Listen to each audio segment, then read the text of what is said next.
sudah sering kali membahas ya di podcast kita bahwa mimpi itu ada tiga. Ada bunga mimpi yang tidak punya makna. Iya. Ada mimpi Simbolik. yang simbolik yang butuh takwil. Iya. Ada mimpi yang benar-benar kenyataan yang tidak butuh takwil.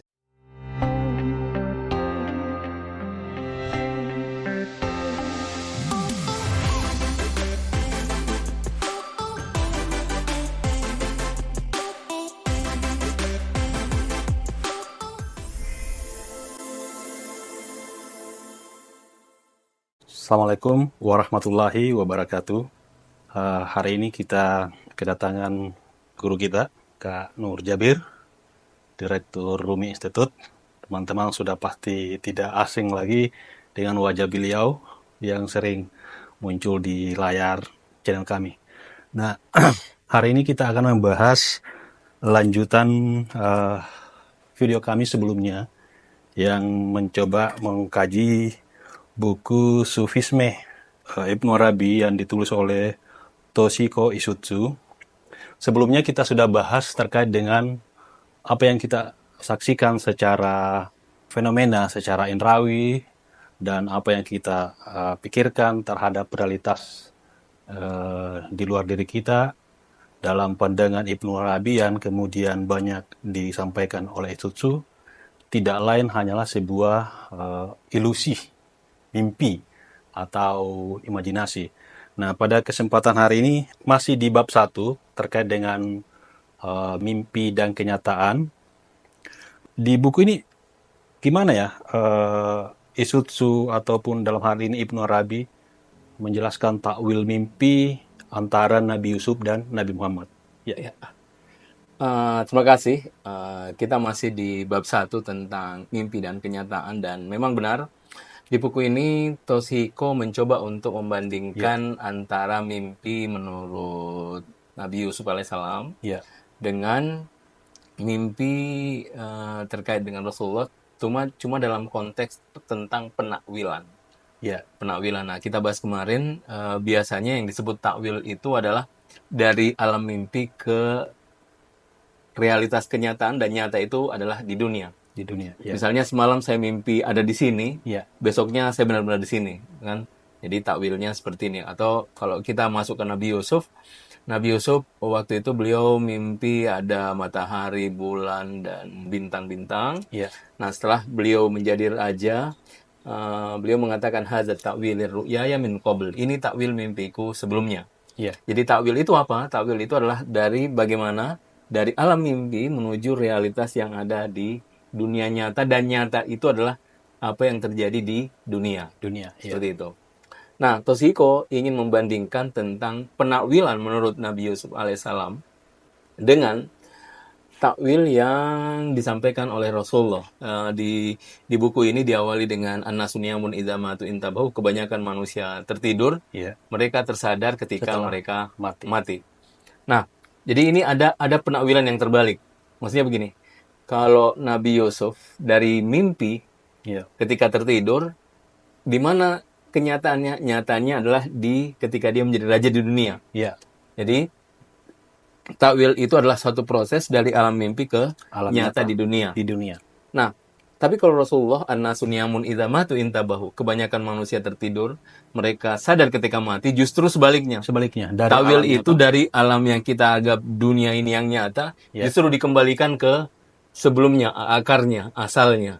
Seperti itu. Berarti kalau Nabi Yusuf itu bermimpi, kemudian dia menakwil mimpinya itu di dunia nyata, berarti Nabi menarik dia ke alam mimpi dalam pengertian tertidur itu. Gitu. Jadi dia dibalik justru. Itulah sebabnya kata Rasulullah, kebanyakan manusia tertidur. Jadi kita terjaga sekarang ini, tapi karena kita tidak sampai ke alam makna dari kesadaran kita terjaga sekarang ini, itu seolah-olah kita sama dengan tertidur. Gitu kan? Kenapa? Karena saya tidak sampai ke batin dari realitas. Jadi sebenarnya yang kita sedang tertidur. Nah, sehingga kata Rasulullah, justru apa yang kita saksikan di dunia ini itu yang perlu ditakwil. Itu yang perlu ditakwil. Biar kita waktu mati tidak kaget. Oh, ternyata yang selama ini saya duga adalah benar, ternyata salah. Salah, kayak gitu.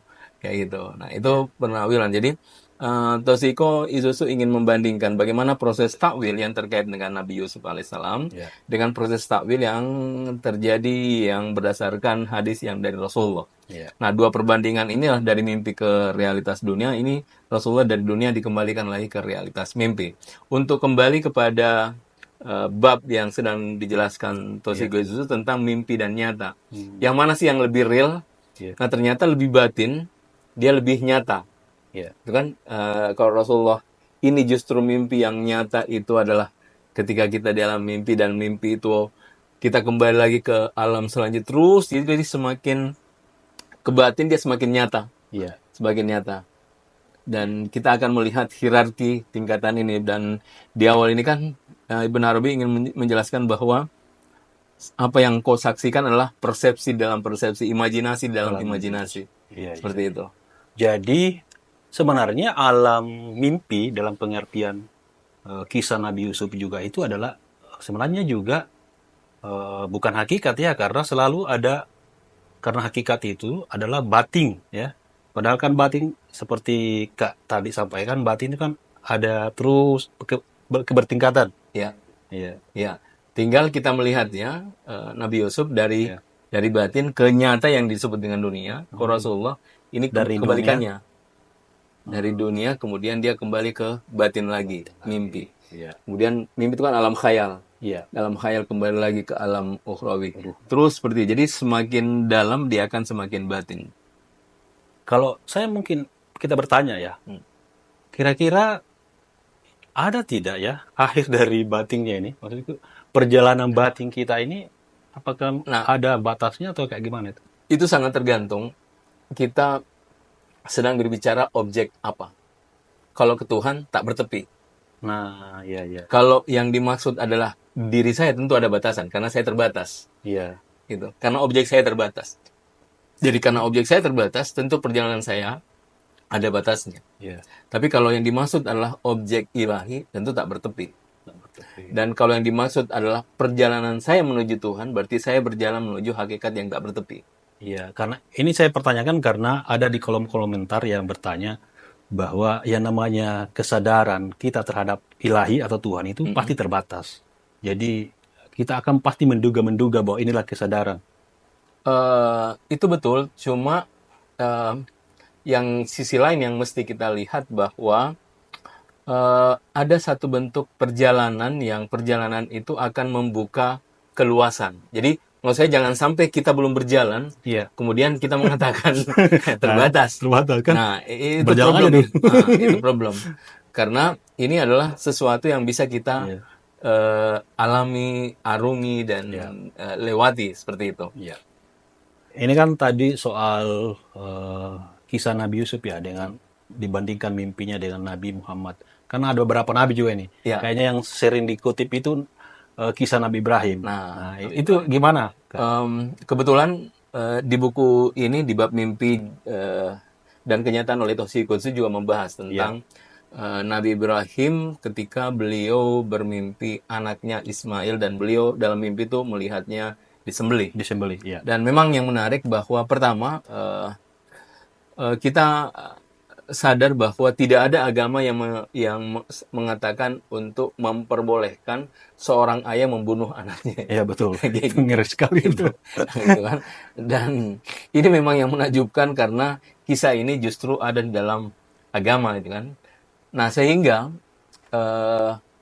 tentu sebagai seorang nabi dan mengikuti fitrahnya, dia akan terheran kenapa mimpi ini datang. Iya, betul. Makanya waktu kan seperti dalam kisah, beliau mimpi selama 3 hari ya. Iya, betul. Kenapa mesti 3 hari? Karena beliau hari pertama ragu. Ragu. Apakah Kedua, ini benar perintah Tuhan untuk menyembelih anaknya atau tidak? iya, Karena dia sadar sebagai seorang ayah dan juga mengikuti fitrah dan juga ajaran, tidak ada Iya. ajaran kesucian dan ajaran tauhid yang kemudian mengajarkan untuk menyembelih anaknya, Anaknya, itu kan betul. seperti itu.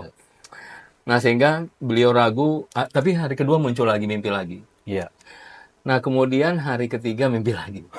Gitu kan? iya, iya. Hari ketiga mimpi lagi. Nah, hari ketiga dia yakin bahwa ini adalah Perintah. perintah dari Tuhan karena dia datang berturut-turut, artinya kalau kita bicara konteks hujjah, Ya, hujjah itu adalah satu tanda yang nyata. ya, Ini tanda yang nyata yang datang kepada Nabi Ibrahim alaihissalam, dan dia tahu bahwa ini tanda yang benar. Kenapa dia yakin? Karena dia adalah seorang nabi. ya, Mungkin beda kalau saya yang mimpi ya. ya. Mungkin bisikan setan. Iya, gitu. Tapi karena yang mimpi adalah seorang nabi dengan Ya, kesucian yang beliau betul. miliki, makanya dia tidak ada keraguan adalah ini adalah perintah Tuhan. Ya. Nah, cuma problemnya adalah bahwa apakah betul ini adalah memang penyembelihan untuk anaknya atau tidak. Ya, Tapi karena dia datang berturut-turut, dia harus menyembelih. Cuma yang menarik, Ya. Ismail ya, sebagai seorang anak, dia berkata kepada ayahnya, If'al bima tu'mar. Jadi dalam Al-Quran, wahai ayah, lakukan sebagaimana diperintahkan. yang diperintahkan oleh Allah. Teman-teman. Jadi kita akan melihat ini dua sosok kenabian. Ya, Satu Nabi Ibrahim, satu Nabi Ismail. Ismail. Sama dengan Musa dan Khidir. Ya, Dua-duanya nabi, kan? ya, Musa melambangkan nabi syariat, Khidir melambangkan nabi uluhiyah, Ya. nabi batin. batin. Makanya tidak perlu diperbandingkan. Nah, sama dengan ini, dua-dua nabi. Nabi yang pertama menerima perintah, nabi yang kedua adalah ikhlas dengan apa yang ayah saksikan di mimpinya. Dalam mimpinya. Mm-mm. Ya, Dan itu ada satu apa ya?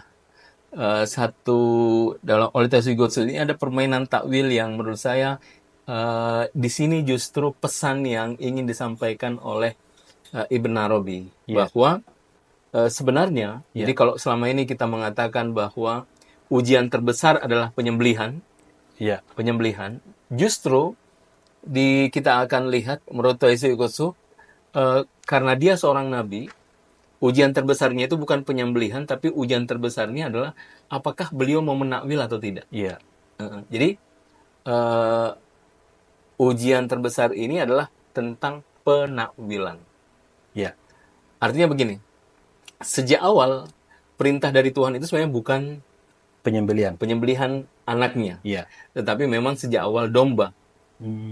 Ya, Domba. Jadi kalau kita mengkaji tentang proses mimpi dalam ranah sofistik, ya, ini kan perintah ya. ya, Perintah datang dari Tuhan, dari alam makna yang tidak bentuk, tanpa bentuk, kemudian dia turun ke alam simbolik, Ya. simbolik itu dalam bentuk domba, kemudian turun lagi ke alam realitas, alam khayal Nabi Ibrahim dalam bentuk anaknya. Ini ada proses tingkatan realitas. ya. Nah, Nabi Ibrahim tidak mau meloncat ke atas. Nah, ini kalau dia meloncat ke atas, dia melakukan proses takwil. Oh, dan pasti domba yang ditemukan. Domba yang ditemukan. Nah, sehingga Toshiko itu membahas kenapa sih Ya, betul. dia tidak loncat ke atas untuk menakwil. Ya, itu pertanyaan mendasar itu. Iya, kenapa dia tidak meloncat ke atas untuk menakwil? Nah, Ibn Arabi menjelaskan karena mimpi Nabi Ibrahim semua mimpinya adalah tidak perlu menakwil ke atas. Itu kenapa, Ustaz? Karena Ibn Arabi alasannya adalah karena dia ketenggelaman dia dalam Tuhan.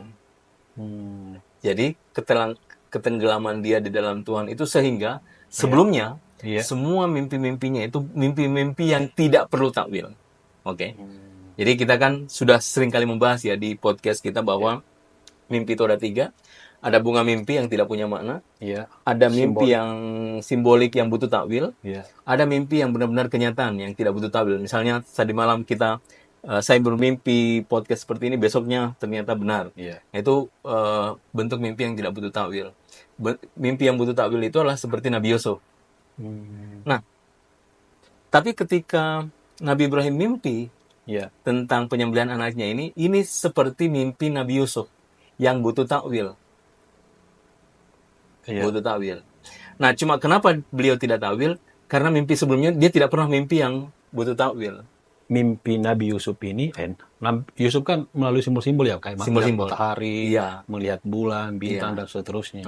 Sedangkan Nabi Ibrahim ini juga simbol juga. Cuma dia tidak, karena selama ini dia tidak pernah bermimpi simbolik, sehingga dia mengatakan ini pun bukan simbolik. Oh, jadi karena mimpi-mimpi sebelumnya itu bukan mimpi simbolik, dan menganggap mimpi yang sama dengan sebelumnya, sama sebelumnya, bahwa ini nyata, nyata, yang tidak perlu simbolik, Kalau simbolik kan dia harus menakwil. Iya, betul. Nah, Ya. Nabi Ibrahim tidak pernah mimpi sebelumnya yang terkait dengan mimpi-mimpi simbolik yang harus ditakwil. Nah, sehingga ketika beliau mimpi menyembelih anaknya, dia pun memperlakukan ini. Ya. Bahwa ini mimpi yang tidak butuh tentang penakwilan. Tapi mengapa kemudian Nabi Ibrahim tadi dikisahkan itu nanti setelah mimpi ketiganya barulah kemudian betul-betul yakin bahwa ini pasti perintah. Itu tadi, naluri sebagai seorang ayah. Oh, iya, iya. Fitrah bahwa tidak ada ajaran agama yang mengajarkan untuk penyembelihan anak, kan? Iya. Tidak ada gitu. Nah, Jadi eh, ada sisi kemanusiaan Ibrahim yang kemudian iya. mempengaruhi Iya. hingga muncul keraguan itu ya. Keraguan itu, makanya kenapa harus 3 kali mimpi untuk hujahnya benar-benar nyata, Oh, iya, gitu. iya. Bahwa dia harus bahwa inilah sebenarnya perintah Tuhan tentang penyembelihan, seperti itu. Jadi dari kisah para nabi tadi ini, Kak Nur, apa yang sebenarnya yang kayak gini ya?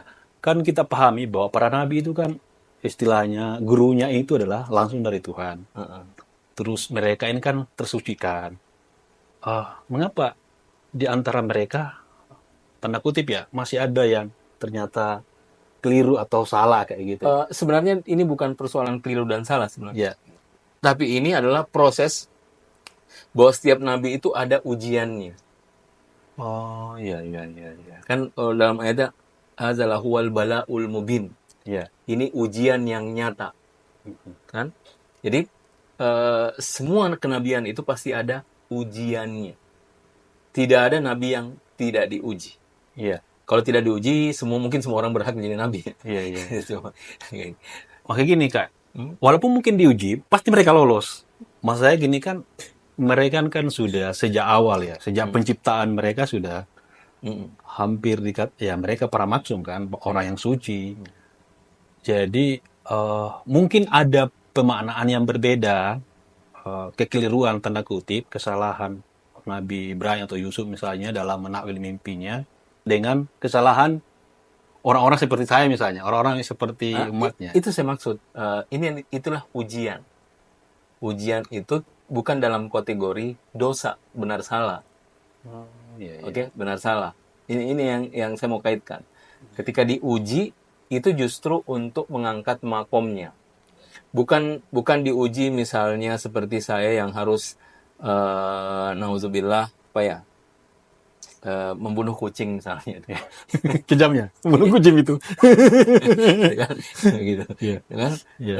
Ya, itu kan ujian. Ya, itu mungkin sesuatu yang benar-benar saya lakukan, bukan seperti itu konteksnya. Nah, makanya para nabi itu diuji dalam pengertian ada ujian-ujian yang tidak menyebabkan mereka jatuh ke dalam dosa kayak gitu, jatuh ke dalam dosa. Ada istilahnya ini, ujian yang menyebabkan mereka ini jatuh dalam makom. Itu gimana, Kak?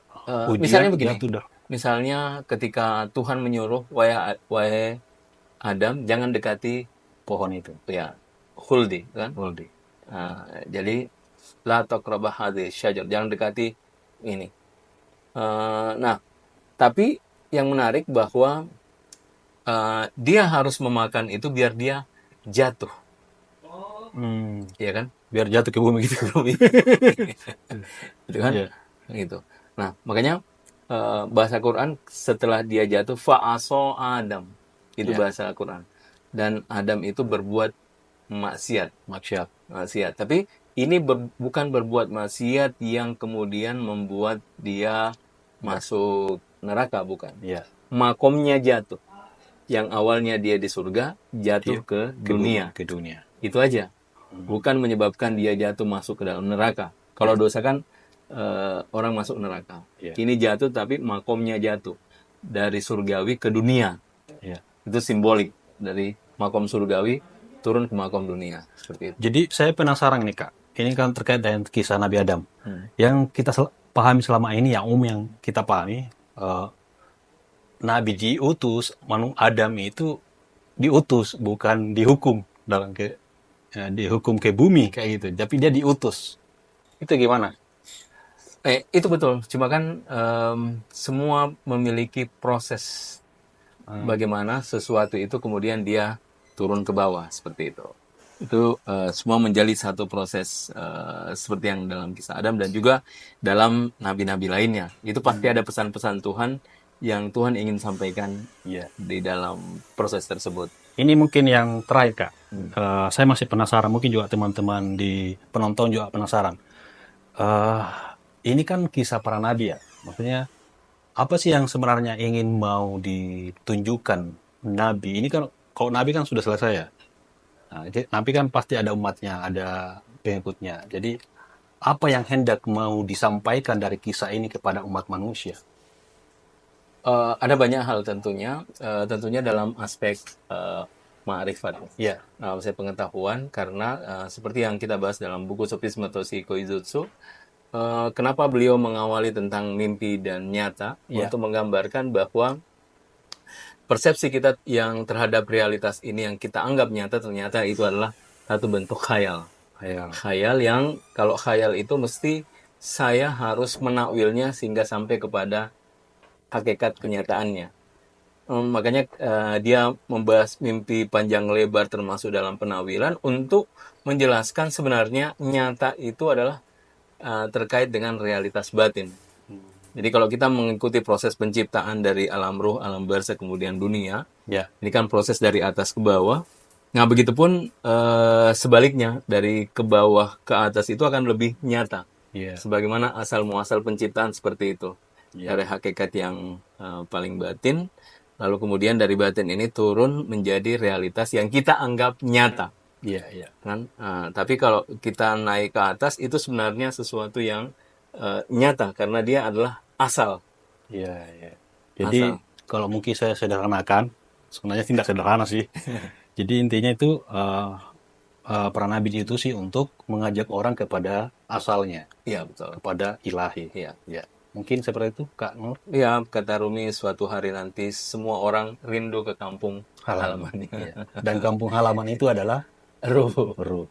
Iya. Mungkin seperti itu, Kak Nur. Iya, sama-sama. Terima kasih. Alhamdulillah kita sudahi sampai di sini. Kalau misalnya teman-teman ada yang ingin bertanya, silakan komen di kolom komentar. Insya Allah ada Kak Nur bisa menjawab. Assalamualaikum warahmatullahi wabarakatuh.